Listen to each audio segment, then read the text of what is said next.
Another scandal. This time, he's not part of it, though. Adidas is being sued by investors who claim the company knew about West's problematic behavior, let's put it that way, long before actually cutting ties with him. And by that, failed to limit financial losses. So Gerard Filitti, senior counsel, the law firm Project, is joining us now live from New York as we wonder, when do you know? You know. So, Mr. Filitti, until all hell broke loose in the form of those anti-Semitic rants, etc., it was one hell of a business success, right? West made a lot of money for Adidas. So the investors claim you knew and you didn't act and you cost us money. Isn't that to be said only in hindsight?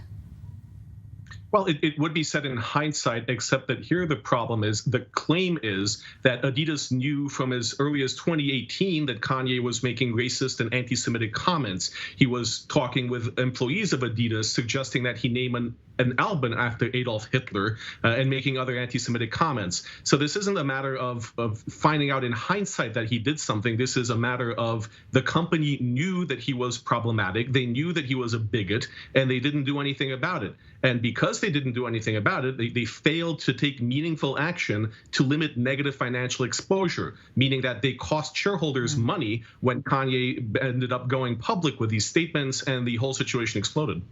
So Adidas did admit it was expecting rather to lose about $1.3 billion in revenue this year because it's unable to sell all the Yeezy clothing and shoes, etc., but also outright rejecting the investors' claim. So what do you think will come out of this? What will be the dynamic? Will it get to court even, or are we talking settlement?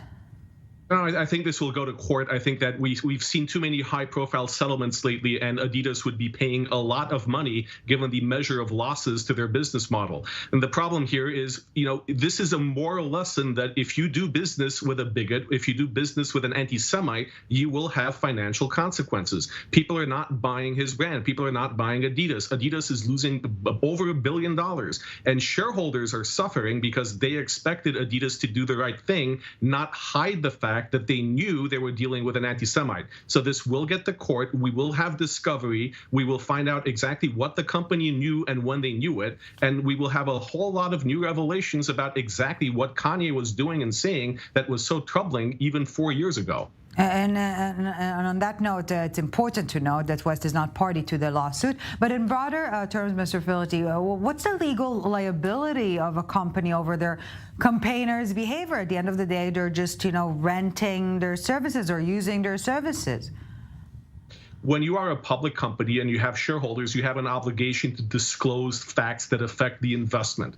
So the fact that didn't disclose that they knew Kanye was problematic means investors are now losing money. So what is Adidas on the hook for? Potentially the amount of money that people lost. When the share price goes down or it doesn't go up as much as anticipated, those are damages. And how much damages, we have yet to see. That'll be a whole other aspect of the trial. First, you have to establish liability, and then you see the full measure of damages. But at the end of the day, it comes down to the company had a duty, and they failed to do what they needed to disclose and to protect their investors. Gerard Filitti, senior counsel at the law firm Project. One thing's for certain, this case will make other companies think twice before they act and before they don't, right? Thank you very much for this, sir. Pleasure speaking to you, as per always. Thank you.